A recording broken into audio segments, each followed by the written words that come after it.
JJ Redick é o novo treinador dos Lakers e estamos vendo o nascimento de uma dinastia em Boston. Um abraço a todos os queridíssimos amigos do canal. Então, dois assuntos hoje aqui no nosso vídeo, né? Primeiro o Redick e depois eu queria falar sobre o Boston Celtics, que ao meu ver tá muito bem posicionado para ser bom por muitos anos, lembrando até os times dos anos 80. Primeiro, queria falar do JJ Redick, né? Foi a melhor opção ele ir para o Los Angeles, né, sendo a segunda opção, porque os Lakers ofereceram um contrato para o Dan Hurley, treinador de UConn, e ele rejeitou a proposta, e aí o JJ Redick foi basicamente um plano B.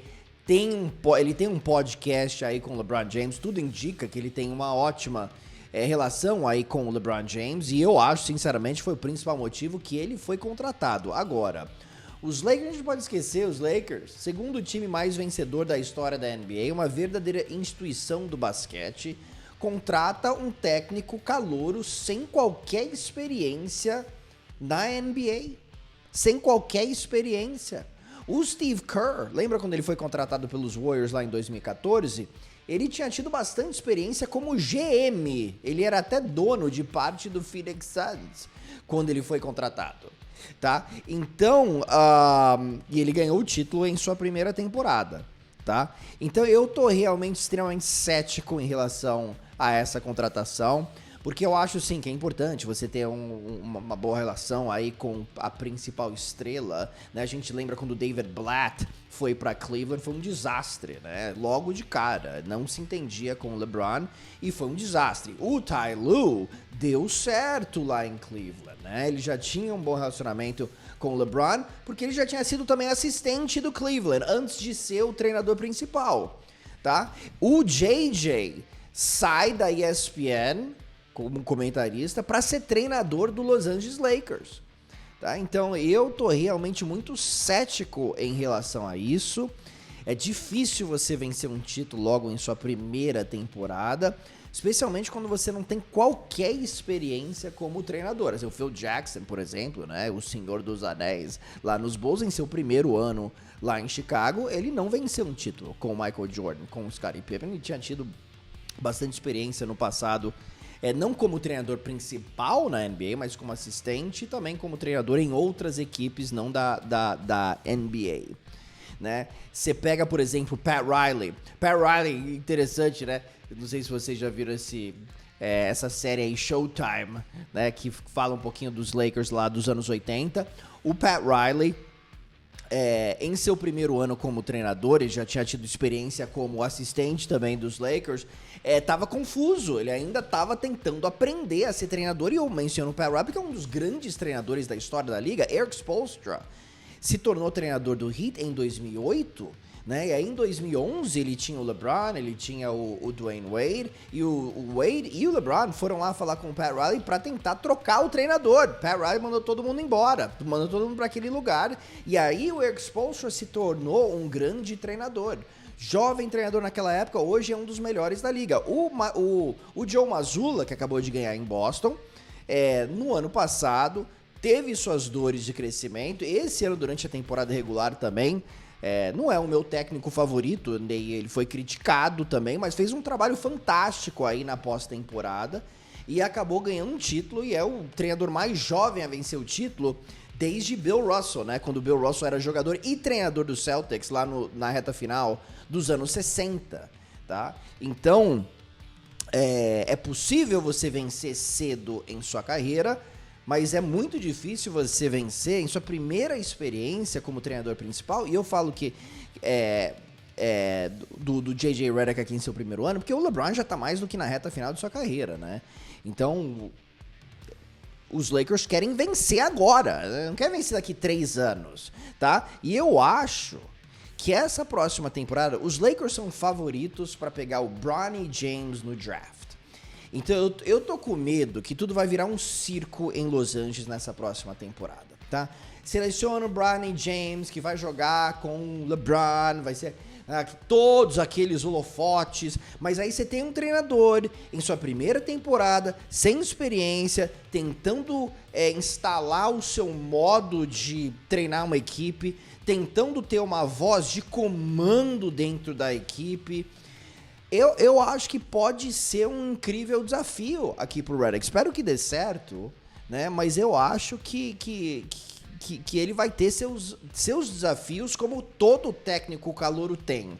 Mas quando você entra numa situação dessas, que eu acabei de descrever, aí pode ficar ainda mais difícil, tá? Então não fique surpreso se der errado aí pro J.J. Redick nessa próxima temporada. Eu acho que no mínimo é uma incógnita. Eu acho que quando você pega um time com as características dos Lakers, né, que tem Anthony Davis veterano, que tem o LeBron James veterano, eu acho que o ideal seria você ter um treinador de muito peso, e eu sei que eles são difíceis de achar, ok? Mas eu tô falando que seria o ideal, um treinador experiente, de muito peso, para chegar e vencer. Lembra quando o Phil Jackson, por exemplo, assumiu o comando dos Lakers? Eu sei que não tem um Phil Jackson disponível. Tô dando um exemplo aqui de um treinador, características ideais para você poder levar um time mais longe com um time veterano, tá? Ele sai do Chicago Bulls, ele vence lá e ele vai para os Lakers, ele pega o Kobe, ele pega o Shaq, né? A gente sabe das dificuldades que era, né? Os dois, a personalidade dos dois, né? Tinha muita complicação lá, ok? E o Phil Jackson conseguiu vencer. Então, vamos ver o que acontece, tá? Vamos ver o que acontece. Eu queria falar do Boston Celtics. Bom, os Celtics, a gente já sabe, né? Campeões, time mais vencedor da história da NBA, um título a mais que o Los Angeles Lakers. Eu olho nos Celtics e eu penso no futuro de Boston, e Boston é o favorito para vencer o título na próxima temporada, tá pagando 3,80 lá na stake, né? O Denver Nuggets fica logo na sequência, pagando R$8 para cada real apostado. Eu olho no elenco dos Celtics nesse momento, quem vai ser free agent agora? Talvez Luke Cornett não volte, talvez Xavier Tillman, né? O time tem uma opção de trazer de volta Sam Hauser, e tem o Jaylen Brown até 2029, em breve vai ter um contrato máximo também aí com o Jason Tatum, tem o Drew Holiday até 2027, tem mais um ano pelo menos de Derek White, e tem mais 2 anos pelo menos aí de Kristaps Porzingis, que tem seus 28 anos. Então Brown, Tatum, Porzingis ainda são jogadores jovens. Drew Holiday tem seus 34, o Al Horford obviamente está chegando perto dos 40, né, mas ainda jogando em bom nível, e o Derek White também é um jogador jovem, e adora jogar em Boston, e os Celtics vão fazer de tudo para estender o contrato dele também, mas eles têm um pouquinho de tempo. Eu vejo esse núcleo jovem e me lembra o núcleo lá de 2008? Não lembra. Eu acho que pode ser melhor por mais tempo. Por quê? Porque lembra quando os Celtics contrataram Kevin Garnett depois da temporada de 2007, perdão? Ele tinha 31 anos, o Paul Pierce tinha 30 anos, né? O Ray Allen tinha 32 anos. Tá? E aí eles foram lá, ganharam em 2008, mas aí as lesões começaram. Kevin Garnett se machucou nos playoffs de 2009, né? 2010 chegaram até as finais, aí o Kendrick Perkins infelizmente se machucou. Aquele era um time que, se eles tivessem pegado, por exemplo, o KG e o Ray Allen uns 3 anos antes, né? Provavelmente teria vencido 2, 3 títulos, pelo menos, tá? Então aqueles jogadores, estou falando que eles são piores do que o Jaylen Brown, Jason Tatum, né? Porque eu sinceramente acho que aquele time era melhor, tá? Aquele de 2008, pelo menos, nada contra esse time que terminou 16-3, mas aquele time também espetacular, sofreu nos playoffs, né? Quase perdeu para Atlanta na primeira rodada, mas era um time que eu gostava um pouquinho mais, ok? Mas pode ter argumentos para falar que esse time também é melhor, não tem nenhum problema, tá? Mas o que eu falo é, aquele time, se tivesse ficado saudável, do jeito que tava, poderia ter vencido talvez 3 títulos consecutivos. 2008, 2009 e 2010. Lembrando que em 2009 chegou até a final de conferência e perdeu pro Orlando Magic por 4-3 sem o Kevin Garnett, né? Que perdeu aquela pós-temporada. Chegou até a semifinal de conferência.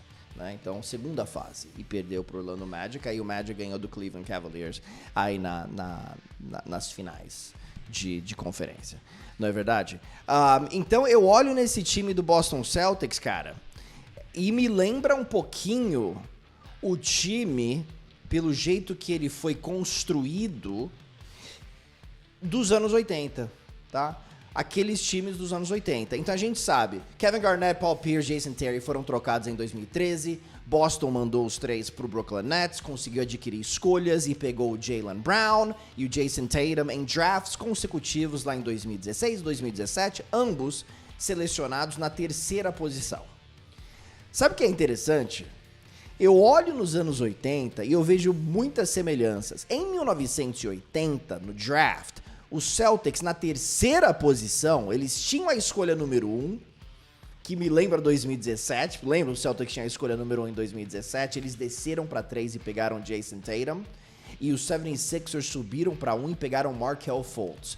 Bom, em 1980, os Celtics tinham a primeira escolha do draft, porque eles fizeram uma troca com o Detroit Pistons, depois fizeram mais uma troca com o Golden State Warriors, desceram para a 3ª posição, pegaram Kevin McHale no draft, e nessa troca, eles adquiriram o jogador Robert Parrish.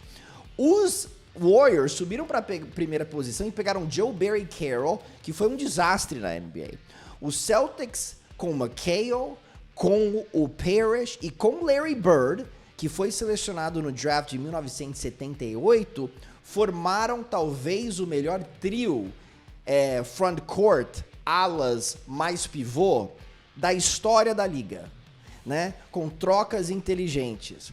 Então aqui os Celtics pegaram Jaylen Brown, pegaram Jason Tatum e ainda desceram no draft para pegar o Jason Tatum. E aí o que aquele núcleo fez?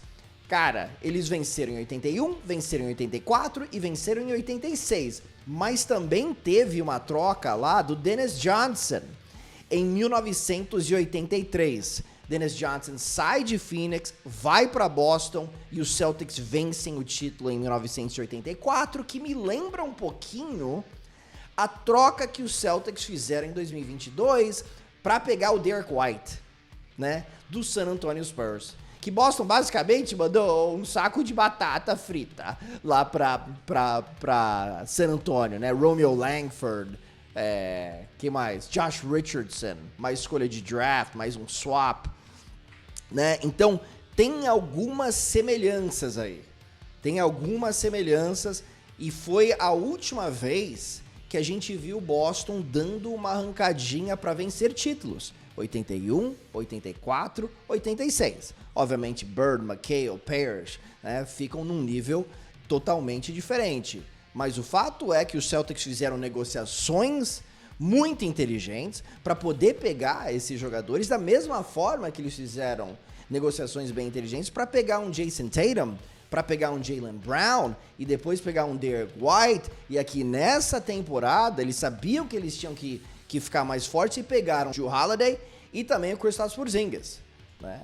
Então me lembra um pouquinho a construção, o jeito que eles trabalharam lá nos anos 80, né? E aí os Celtics viveram uma fase ruim depois, né? Porque o Len Bias, que foi uma escolha alta em 1986, morreu. Reggie Lewis em 1987 foi uma escolha de primeira rodada. Depois da aposentadoria do Larry Bird em 92, Reggie Lewis se tornou o protagonista do time e faleceu também em 1993 com um problema cardíaco. E aí iniciou-se um período longo do Celtics sem vencer. Lembra, Rick Pitino assume o time na reta final dos anos 90, tem escolhas altas, pega Chauncey Billups, pega o Antoine Walker, mas vacila na seleção do Ron Mercer, acaba trocando o Chauncey Billups para pegar o Kenny Anderson, negociação errada.